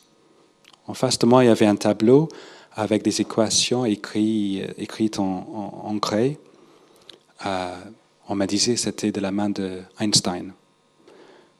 Donc, très impressionnant. Et puis, il y avait un public aussi, un peu comme vous ce soir, des gens de tout milieu, toute origine, qui venaient. Il y avait la veille un article dans le Times, une photo. Je ne me reconnaissais pas. C'était pas comme le portrait qu'avait fait la jeune lituanienne. Mais c'était bien quand même. Et surtout, le texte était bien. On m'avait interviewé, on avait demandé qui était ce jeune homme qui parle en chiffres. Et on avait voulu connaître son histoire. Et c'était la page 3. On avait les titres, on tournait la page et on tombait sur moi. C'était assez bizarre comme ça. J'arrive à Oxford, les gens me regardent, me reconnaissent, en tout cas ceux qui lisaient le Times. Et le lendemain, après une nuit difficile, il faut le dire, une nuit un peu blanche, un peu comme le chiffre 1, beaucoup de lumière, mais avec des chiffres aussi, beaucoup de chiffres. Quand je fermais les yeux, je voyais les chiffres, je voyais les formes, les couleurs, les textures, comme ça. Mais finalement, je m'endormais. Le lendemain, j'arrive, il y a des mathématiciens avec des crayons très très très bien taillés. Et c'était leur tâche malheureuse de vérifier chaque chiffre pour que je ne fasse pas de faute, pour que je sois dans la justesse absolue, puisque le poème de Pi mérite cela. Et puisque, comme j'ai dit, sinon, ce n'est plus Pi, c'est raté. Donc, je commence à réciter, je récite 1000 chiffres, comme cette toute première feuille que j'avais imprimée. Ça m'a pris 10 minutes. Et je me souviens qu'à ce moment-là, j'ai arrêté un instant et je me suis dit, qu'est-ce que ça va être long. J'avais encore plus de 20 000 chiffres dans ma tête à réciter. Mais sans ces chiffres-là, on n'allait pas avoir toute la poésie. Et très vite après, j'aurais pu m'arrêter. J'avais peur, je tremblais, j'étais vraiment pas très bien. Et puis, j'ai commencé à ressentir le public. Physiquement, je veux dire. Il y avait quelque chose qui s'est dégagé d'eux, et comme une complicité. Et j'ai compris que quand je récitais, c'était comme s'ils me comprenaient. Là, j'étais là en train de parler dans une langue inconnue, que seul moi, enfant, j'avais apprise et comprise. Mais là, ils hochaient la tête pour certains, ils faisaient des sourires, ils étaient contents, ils rayonnaient comme les Lituaniennes. Le jour où elles avaient compris qu'elles parlaient bien anglais, c'était comme s'ils comprenaient qu'ils parlaient Pi, sans le savoir. Et je récitais comme ça, et en fait, c'était deux choses. C'était d'abord parce qu'ils reconnaissaient bien sûr les chiffres, je récitais les chiffres en anglais, et à un moment donné, le nombre étant infini, toutes les combinaisons imaginables sont là-dedans. À un moment donné, sans le savoir, je récitais le nombre de portables de quelqu'un dans la salle. Je récitais sans le savoir le mot passe de quelqu'un. D'ailleurs, la personne concernée se regardait autour et pour être sûr que les autres ne remarquaient pas son désarroi. Il y avait comme, si vous pensez les dates comme le jour, le mois, l'année, il y avait les anniversaires. Et il y avait aussi, sans que les personnes puissent savoir, pour certains, le jour de la mort. Et il y avait tout. Et donc ça déjà, ça les interpellait énormément. Et puis, une deuxième chose, plus subtile, c'est que je ne récitais pas comme un robot. Parfois, les gens, tout au début, puisque je suis né sous le spectre autistique, on n'avait pas le vocabulaire, on ne savait pas comment on parlait, on disait « l'homme ordinateur ». Quelle bêtise. Je n'ai rien d'un ordinateur. En tout cas, je serais un très, très, très, très, très mauvais ordinateur. On me donnerait toutes sortes de calculs, je les raterais facilement. J'ai certaines facilités, mais quand même. Donc, il faudrait penser plutôt à la poésie. Et là, ça n'a rien d'un ordinateur, ou ni d'un calculateur. Et comme un poète ou comme un acteur sur scène qui connaît ses textes et qui sait aussi qu'il ne faut pas simplement connaître les textes, mais les incarner par son corps et par son souffle, je pesais mes chiffres. Et je les récitais comme il fallait. Pas comme ça, à toute vitesse. Mais quand la bouche était pleine de chiffres lourds, de ces formes un peu carrées qui serrent un peu le cœur, 8 et 9 et 7 d'affilée, je ralentissais. C'était comme dans un orchestre quand on entend des saxophones. Et puis des moments où je récitais plus rapidement, comme si les chiffres m'échappaient, comme si c'était les abeilles qui sortaient de ma bouche. Et un latin furieux que je ne connaissais pas, mais néanmoins que je voulais réciter, comme aurait fait à l'époque Horace, tous ces grands poètes. Et là, je les récitais, c'était les chiffres 1, c'était les chiffres 6, c'était les chiffres 4, comme moi, timide. Mais avec les 1 et avec les 6, ce n'est plus timide. Et de la même manière qu'en français, quand on parle du pain et quand on parle de grille-pain, c'est pas pareil. Et là, c'était comme pour l'orchestre, entendre des guitares. Et vous voyez bien, c'est autre chose. La musique change, tout change. Donc je récitais plus, vite, moins vite, avec plus de musicalité, avec moins de musicalité, avec plus de force, avec moins de force, avec plus d'énergie, avec moins d'énergie, avec plus de passion, avec moins de passion. Et tout était dans les nuances. C'était pas simplement 0 à 1, comme un ordinateur. Il y avait toute une gamme. Et comme pour un piano, on n'a que 88 clés, mais on peut tout faire avec. Et de la même manière, avec les 10 chiffres de nombre pi, on a même l'éternité. Je me souviens d'une chose. À un moment, je vais parler de la peur. Je vous dis ceci, vers les chiffres 15 000, j'avais récité pendant 4 heures, j'étais bien fatigué, et les lèvres assez sèches, je buvais de temps en temps, mais il ne fallait pas que je m'arrête plus de 30 secondes. Les règles étaient très strictes, très très strictes. Je bois de l'eau, je continue, je bois de l'eau, je continue. Et au bout de 15 000 à peu près, là, je rentre dans un paysage. Pourtant, je l'ai appris avant. Mais c'est une chose d'apprendre un texte et puis c'est une chose de le vivre sur scène.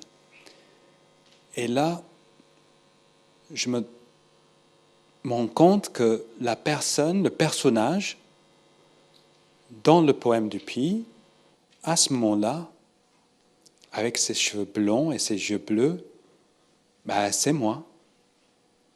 Je me découvre moi-même dans le nombre pi. Finalement, c'est assez logique. C'est un nombre infini. Il y a tout dans pi. Donc, si on a les yeux pour les voir, ces chiffres, avec ces couleurs et ces formes, à condition d'aller suffisamment loin, on va tomber sur soi-même. C'est ça ce que j'ai fait. C'était les 15 000 et quelques. Et là, je tombe sur moi-même. Et je me reconnais. Je ne l'ai pas fait avant. Là, je me reconnais. Je me dis, c'est bien moi. Et c'était comme le portrait qu'avait fait la Lituanienne quelques années auparavant. C'était moi et en même temps, c'était pas moi. Ça me ressemblait, mais ça ne me ressemblait pas.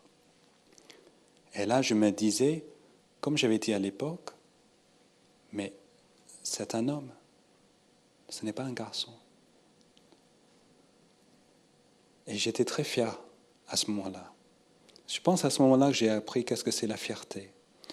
Et à partir de ce moment-là, je me suis dit, mais le reste, ça va être facile. Et l'ayant dit, j'ai parlé un peu trop vite. Parce que presque tout de suite après, j'ai eu un moment où tout était parti. J'ai eu un blanc, sauf que ce n'était pas blanc, c'était noir. Tout était noir, plus de couleur, ni les yeux bleus, ni les cheveux blonds, ni rien. Et je me suis dit, mais je ne vais pas quand même devoir tout recommencer de zéro. Et puis j'ai senti, avant même de voir, j'ai senti, c'était au fond de ma tête, et comme si ça venait comme ça, de plus en plus loin, de très très loin, les couleurs, les textures, les émotions, et d'un coup ça a repris. Et je me dis, ouf, là maintenant ça va être facile. Et en effet, c'était facile. J'ai pu réciter les derniers 6514 chiffres jusqu'à la fin. Et j'étais très soulagé. Qu'est-ce que c'était d'apprendre qu'est-ce que c'est le soulagement à ce moment-là. Et très fier aussi. Et je me dis aujourd'hui, si j'avais pu continuer, à un moment donné, je serais sûrement tombé sur moi-même en train de vous donner cette histoire aujourd'hui au théâtre de Rond-Point. Et j'aurais eu comme un déjà-vu. J'aurais appris que le monsieur avec des lunettes s'appelle Jean Daniel et que le théâtre s'appelle le théâtre de Rond-Point. Et je ne suis pas arrivé jusqu'à là-bas. Je pense qu'il aurait fallu réciter les millions décimales pour y arriver. Ça, je laisse aux ordinateurs, même si les ordinateurs ne comprennent pas. Et je finis, les gens sont ravis, certains même en pleurent. Ça, je ne savais pas. C'était les journalistes après qui m'ont dit. Les gens ils étaient là, ils filmaient, ils parlaient avec les gens après. Pourquoi vous êtes venus? Vous comprenez ce qu'ils racontent? Qu'est-ce que ça vous fait? Les gens disaient, mais ça nous touche, ça nous bouleverse même. C'est comme s'il se dévoile. C'est comme s'il disait tout ce qu'il a sur le cœur. C'était exactement ça. Ils avaient tout compris. Et à partir de ce moment-là, je me suis dit, mais si jamais j'ai un don, commencer à parler de moi comme quelqu'un de doué, ben, si c'est un don, ce n'est pas pour compter finalement, mais c'est pour raconter. Et c'est ça que je voulais faire. J'ai pensé à Lituanie, à cette nobilité qui est d'écrire, d'essayer de coucher sur le papier des perceptions, des idées, des couleurs, des formes, des textures, de donner aux autres cette possibilité, le temps d'une lecture, de devenir eux-mêmes synesthètes, de comprendre qu'est-ce que c'est d'entrer dans le poème du nombre pi, de savoir qu'est-ce que c'est de grandir en banlieue à Londres, de ne pas avoir comme langue maternelle l'anglais, mais les chiffres, de voir dans les marrons tout un monde. Et pendant 5 heures et 9 minutes, et je crois que c'était 24 secondes, devenir le porte-parole de l'éternité. Donc, j'ai écrit, j'avais que l'anglais pour le faire. Plus tard, j'allais écrire même en français, mais au début, c'était l'anglais pour que les gens comprennent. Ceux qui ne pouvaient pas assister ce jour-là pour apprendre la langue du nombre pi.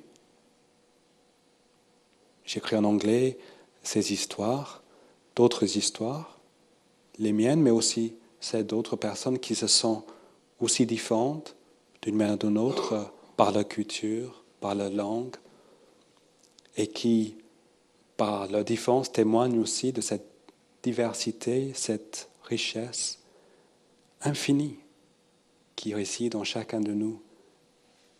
C'est ça que fait la pensée humaine, la perception humaine. Pour ça que les ordinateurs, même les plus rapides, les plus forts, comme cet ordinateur à Tokyo, ne peut que finalement cracher les chiffres du pi comme un perroquet, mais ne peut jamais les réciter comme une poésie. Et pour ça que je pense même qu'on ne trouvera jamais un ordinateur assez fort pour, certes, jouer aux échecs et battre n'importe quel humain, mais quand il s'agit d'une conversation, ça j'avais appris il y a 30 ans déjà, parler avec un humain, se faire comprendre, dire et apprendre aussi à ne pas dire, ça, aucun ordinateur, à mon avis, pourrait le faire.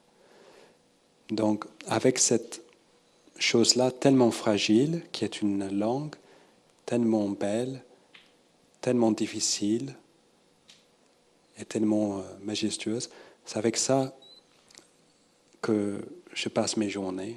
J'écris à plein temps. Je vis à Paris, entouré de mes livres et de livres d'autres auteurs vivants et plus vivants. Et c'est une fierté, comme le jour où j'ai récité Pi, et une manière de prolonger cela, le temps d'une vie, de faire partager, de faire de mes lecteurs des synesthètes, le temps de cette lecture-là. j'en fais des portraits. Chaque livre est comme un portrait. Je dessine comme faisait la lituanienne il y a plus de 20 ans maintenant. Quelqu'un que j'ai connu ou que je connais encore, ou une expérience, un chiffre, un mot, des couleurs, des formes, des textures.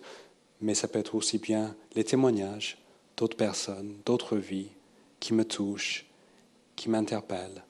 Et je fais en fiction, je le fais en essai, je fais en mémoire, et je fais aussi en poésie.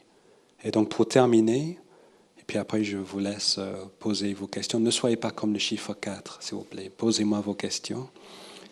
Je veux terminer par réciter, pas le nombre pi, pas ce poème-là, mais un de mes propres poèmes qui vient tout juste de sortir. Ça s'appelle Portrait. Et je me ferai un plaisir de les dédicacer après, si vous voulez bien.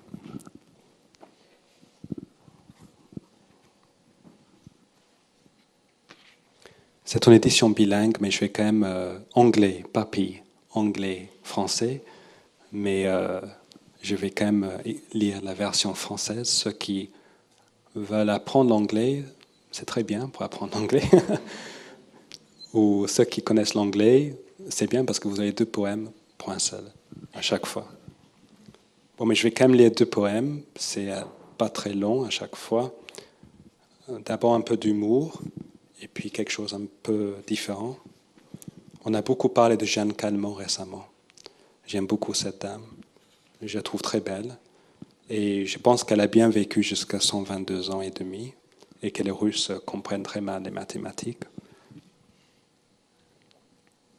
Là, c'est les vies multiples de Jeanne Calment. 1885. Ferme tes yeux et compte jusqu'à 10. La cour de récré disparaît. La laine du garçon sent la brioche. La fille transforme le 8 en hi-hi-hi. Dans le système solaire de sa famille, cette fille unique est le soleil. Grand-mère est un satellite lointain. 1915. Le mariage, la dot d'Aria. Patin aux roulettes et conserve de cerises. Les journaux sont noirs de chiffres depuis que Kaiser est devenu un juron. Son reflet dans le miroir arrache de sa coiffure des cheveux blancs. Elle répète pour le deuil. 1945. L'eau pour le café crépite dans la casserole. Ces bulles lui rappellent le champagne. Elle jette la part d'eau pour Fernand.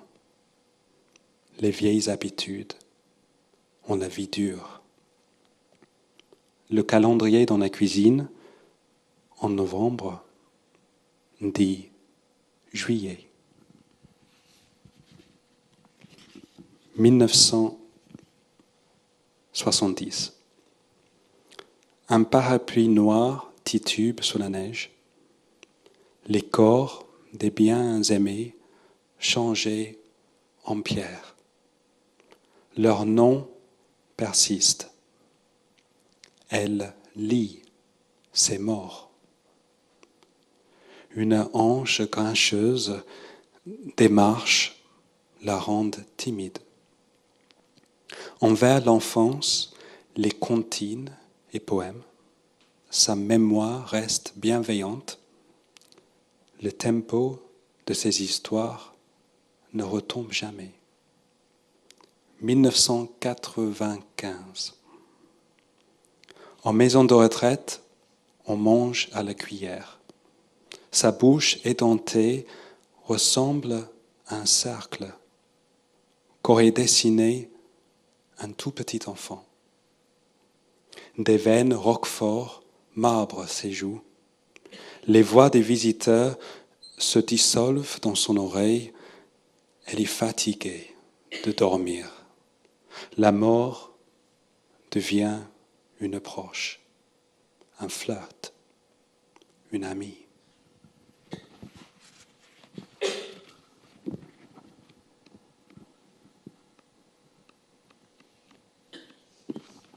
Et puis pour terminer, un poème universel. Il s'appelle justement L'univers et moi. L'univers, on a vu des anniversaires. Son âge, 14 milliards et 38 ans.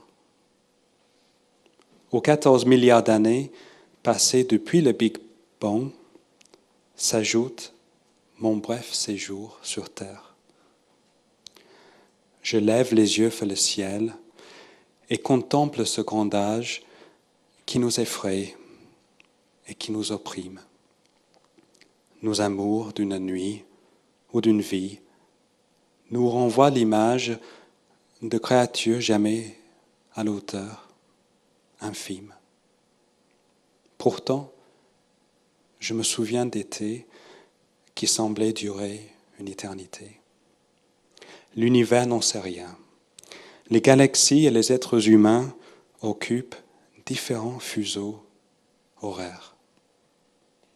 Je suis né 10 ans après que Neil Armstrong a l'uni en direct, en noir et blanc. L'homme, dans son costume d'astronaute, nous paraît aujourd'hui hors du temps. Il avait mon âge. Mes atomes, je le sais, me sont seulement prêtés. Je les vois quand je me promène au soleil, le carbone des arbres, le silicium des fenêtres, l'hydrogène dans mon café. Je suis un citoyen de l'espace. Poussière d'étoiles tuée, à la poussière d'étoiles, tu retourneras. Qu'est-ce qu'une vie?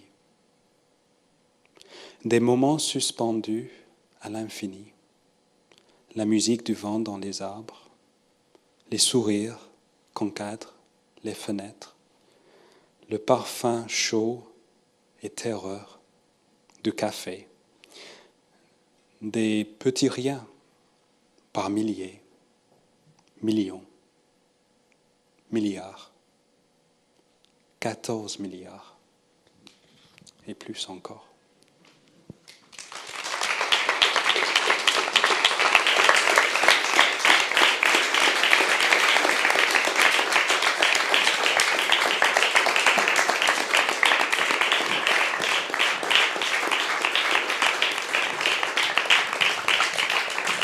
Alors, déjà, Monsieur Tammet, merci pour cette conférence. C'était absolument fascinant.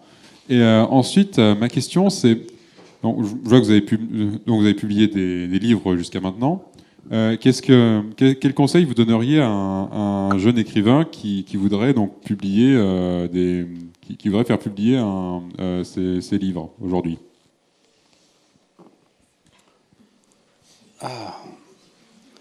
Je pense que c'est pas facile, ça je sais très bien, mais je pense que la chose la plus importante, c'est la sincérité. Quand on écrit, on se dévoile. Et il faut accepter cela un peu comme un acteur. Je suis ici sur scène, je pense à ça.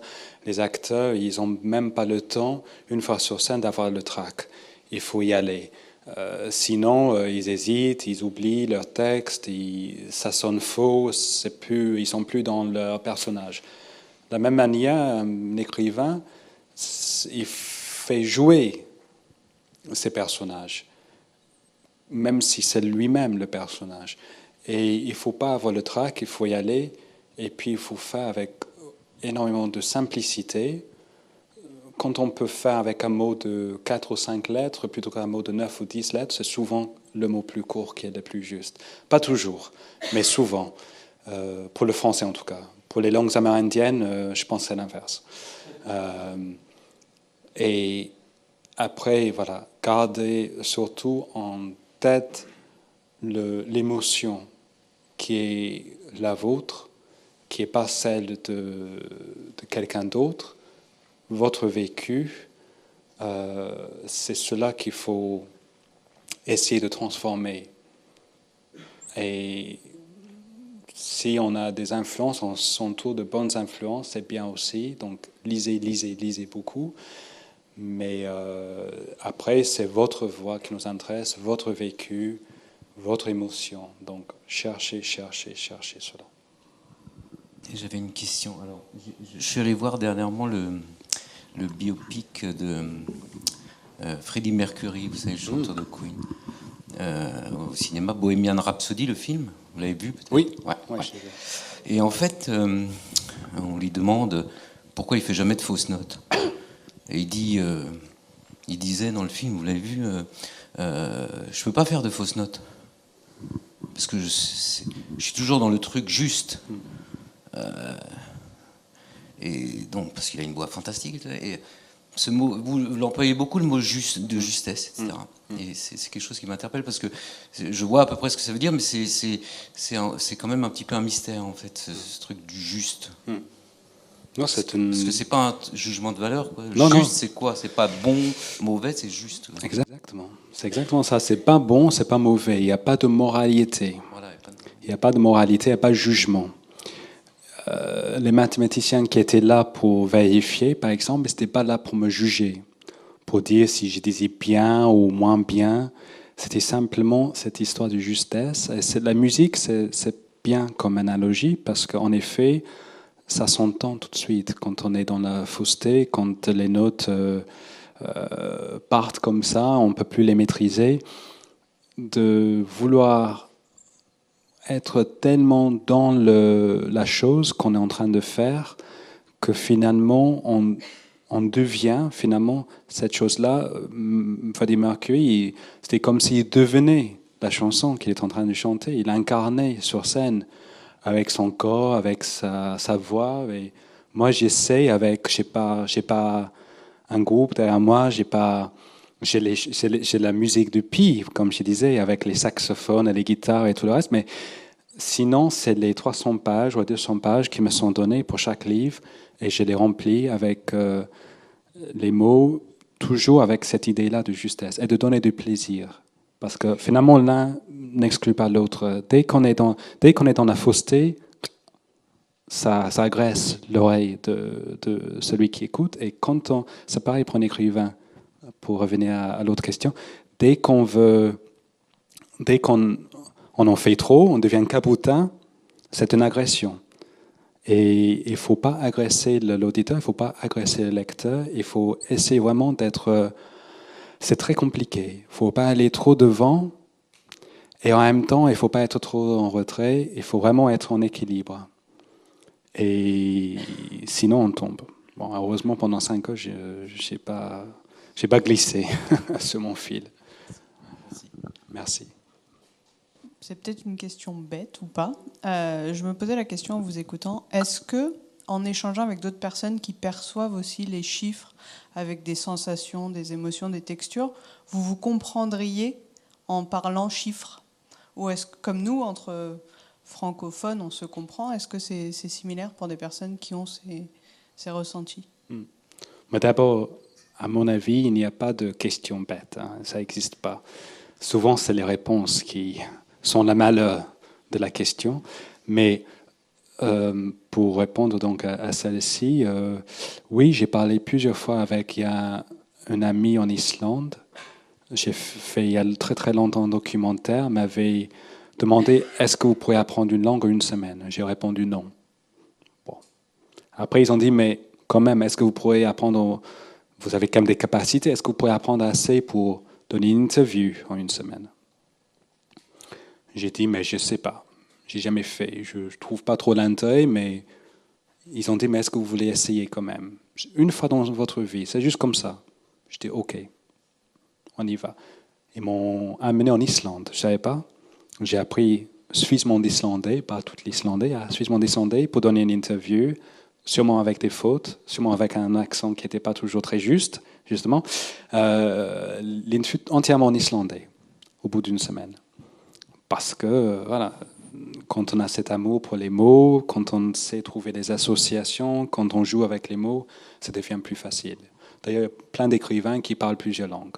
Nabokov, qui était aussi synesthète, il écrivait en 3 langues. Tolstoï, il parlait 7. Kapuscinski, grand journaliste polonais, il parlait 6.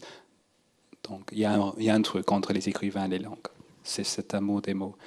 Et quand j'ai parlé avec, c'était donc en islandais ou en anglais, je ne me souviens plus, avec mon amie islandaise, elle est poète et elle est synesthète. Et on a comparé nos couleurs. Alors 3, c'est quoi? Alors pour moi, le 3, c'est rond et vert. Ah non, pour moi, c'est jaune. Comment voulez-vous voir vert avec un 3? C'est pas possible. Et 4, c'est quoi pour vous? C'est timide? Mais pas du tout. Pas du tout, c'est très... Donc, non. En fait, la synesthésie, c'est tellement subjectif, mais c'est ça qui est bien, finalement. Il n'y a pas de... Pour ça, je ne pourrais jamais, même si je voulais, imposer ma langue sur les autres. Comme on a parfois le sentiment avec l'anglais, par exemple, le tout anglais. On a l'impression que l'anglais partout, dans les pubs, partout. J'entends râler les Français, je les comprends très bien. Mais c'est impossible de faire ça avec ma langue et moi. Les synesthètes, ils seraient outrés. Ils diraient non, mais c'est pas ça, c'est pas ça, c'est pas ça. Donc c'est vraiment très personnel et c'est peut-être ça qui fait que c'est beau aussi. Merci. Oui, ça marche. Je voulais savoir, puisque vous parlez 7 langues, je crois, c'est ça, et que vous associez des lettres à des couleurs, est-ce que pour le même mot, suivant la langue, la couleur peut varier? Exactement, oui. Selon la langue, je parlais de finnois tout à l'heure, omena, qui veut dire pomme en français. Omena n'a pas de couleur, c'est incolore. Il y a des mots qui n'ont pas de couleur. C'est pas négatif. Encore une fois, c'est pas un jugement. C'est juste, c'est comme ça. C'est très beau comme ça aussi. En anglais, apple, c'est rouge. Ça va bien avec une pomme rouge, moins bien avec une pomme verte. Ça m'a toujours embêté, enfant. Et en français, c'est pomme, c'est rose. C'est bien aussi, il y a certaines pommes qui sont roses, d'autres moins. Donc, en effet, selon la langue, la couleur, et peut-être pas que la couleur, mais l'émotion, les formes, les textures, ça change aussi. Bonjour. Vous parliez des couleurs que vous associez aux chiffres et de la poésie qui se dégageait, que vous cherchiez quand vous les récitiez. Et j'avais vu que vous aviez dessiné les chiffres. Vous avez associé aussi des formes. Et j'étais pas là, hélas, à Oxford, lorsque vous aviez récité ce grand poème de Pi. Mais ce qui m'a troublée quand j'ai vu ces dessins sur Internet, c'est que j'ai trouvé ça très émouvant. J'ai trouvé que ces images, ces dessins étaient très beaux et dégageaient une émotion, une poésie. Et à mon sens, vous êtes non seulement un poète, mais vous êtes aussi un peintre, un plasticien. Vraiment, parce qu'il y a quelque chose, il y a, je pense, une émotion, une énergie que vous arrivez aussi à fixer par les formes et les couleurs. Et je me demandais si c'était aussi quelque chose que vous pouviez explorer, une autre piste que les mots et la littérature. Merci déjà, c'est très gentil. Je ne me sens pas peintre. Je pense que je porterais mal le mot artiste, même si un écrivain est une sorte d'artiste déjà. Mais je peins avec les mots, ces mots qui ont des couleurs, qui ont des formes, qui ont des émotions. En effet, il y avait un moment, il y a longtemps, les gens me demandaient souvent de dessiner quand même. Et c'est vrai que dans les livres, il y a parfois les dessins, comme dans l'imagier de mon enfance, et même dans les romans les plus littéraires. Ça se fait moins aujourd'hui, c'est dommage quelque part. Moi, quand j'ai écrit le roman Mishenka, c'est les joueurs d'échecs, je tenais à ce qu'il y avait des dessins, ce qui se passait sur le plateau à tel et tel moment, entre les pièces, entre les joueurs, pas simplement le plateau, mais un dessin du plateau. J'ai demandé à un artiste de dessiner les pièces, dessiner le plateau. Et les joueurs d'échecs que j'ai pu rencontrer, y compris un ancien champion du monde qui a battu Kasparov, il s'appelle Kramnik, qui vivait à Paris à l'époque, il me disait, c'est très bien comme ça, parce qu'en effet, dans notre tête, on ne voit pas les pièces. Comme vous ne voyez pas les chiffres, vous voyez les émotions, les couleurs. Nous, quand on voit la dame, c'est une lumière, c'est la blancheur. C'est un peu comme cette lumière ici ce soir. C'est ça qu'on voit. On ne voit pas une dame. Comme vous ne voyez pas le chiffre 4, vous voyez la timidité, ou une forme triangulaire, ou la couleur bleue. Et donc, et lui aussi, c'est un artiste. Les joueurs d'échecs aussi de très haut niveau sont des artistes. Ils ont une pensée tellement poétique, mais ils pensent en pièces, ils pensent en dames, en pions. Et donc, mais j'aimerais au moins continuer à faire les dessins, oui. Et peut-être un jour, puisque je sais que ça se fait beaucoup en France, les bandes dessinées. J'aimerais bien que quelqu'un fasse une belle bande dessinée de mon parcours, de travailler avec cette personne-là pour dessiner les paysages du pays, dessiner mon parcours. Je pense que ça ferait vraiment un objet magnifique. D'autant plus que j'ai adoré Tintin quand j'étais petit. Merci. Merci. Oui, justement, je voulais parler d'un grand maître d'échecs que je connais qui disait que lorsqu'il arrivait, par exemple, dans le métro, il ne voyait pas les personnes assises, il voyait des pièces, il voyait un jeu d'échecs. Et je me demandais, vous qui avec énormément de générosité et de ténacité, comme vous le disiez, vous êtes allé vers cette humanité qui, quelque part, ne vous comprenait pas du tout. Vous étiez très seul. Quand vous nous voyez, par exemple, ici, est-ce que vous voyez aussi des neufs dangereux, de la texture qu'est-ce que vous voyez? Est-ce que vous voyez des couleurs? Et quand vous traversez la vie, l'espace et le quotidien, est-ce que vous vous sentez seul encore ou est-ce que vous vous sentez différent aujourd'hui? Merci pour cette question. Je me sens plus seul depuis longtemps. Je suis bien enterré, je suis même marié, j'ai des amis de plusieurs pays. C'est peut-être pas pour rien, c'est des amis de plein de pays parce que c'est comme ça. Je me sens un peu chez moi à l'étranger. Quand je rentre en Angleterre, j'ai encore la famille en Angleterre, c'est un peu comme un touriste maintenant. Les gens me posent encore cette question, d'où venez-vous? Je pense que je suis français, j'ai même un accent un peu français maintenant quand je parle anglais, paraît-il. Mais c'est bien comme ça. Et puis j'écris de plus en plus en français, un peu comme Nabokov, qui à un moment donné passé carrément de russe à l'anglais, et d'autres auteurs. Et moi, c'est de plus en plus de l'anglais au français, mais c'est bien aussi. Est-ce que je vois... Enfant, je voyais les personnes très grandes, je les voyais en 9, les personnes un peu ronds, on va dire, je les voyais en 3, les personnes très belles, je les voyais en 11. Aujourd'hui encore, je pourrais, par poésie, dire de quelqu'un « Ah, mais qu'est-ce qu'elle est ou qu'est-ce qu'il est ?» comme le 11. Mais je ne pense pas être dans un telle optique que tout de suite je pense à ça, je pense à plein de choses. Je suis tellement plus proche finalement de vous que quand j'étais enfant, un parcours très long, ardueux par moments, mais qui a fait en sorte que je suis finalement un peu bilingue ou multilingue. Je peux passer d'une langue à l'autre, y compris la langue des chiffres, à la langue des humains, la langue des personnes. Et comme ça, je ne suis pas obligé de dire, mais vous êtes un 11, je peux le penser dans ma tête, mais vous êtes 5, ou si vous êtes vous faites beaucoup de bruit, c'est un 5. C'est les gens qui font et quand ils ont beaucoup d'énergie, c'est 25. Donc, voilà. Mais non, je ne pense pas trop. Les intervieweurs s'amusent à me demander parfois, c'est quel chiffre le président? C'est quel chiffre? Si je suis de bonne humeur, je réponds. Mais en général, j'aime pas trop parce que ça réduit. Là, on a eu plus d'une heure, on a eu beaucoup de temps j'ai beaucoup aimé ce temps avec vous, partager ce moment avec vous. On a pu approfondir beaucoup. Si on restait sur un truc de dire il est quel chiffre, vous êtes quel chiffre, ce serait un peu superficiel. Donc mais merci pour cette question, c'est très bien. Je vous propose, parce qu'on pourrait parler toute la nuit, de continuer cette conversation à la librairie avec Daniel. Mais en attendant, je vous demande de faire beaucoup de 5 et de 25 pour lui.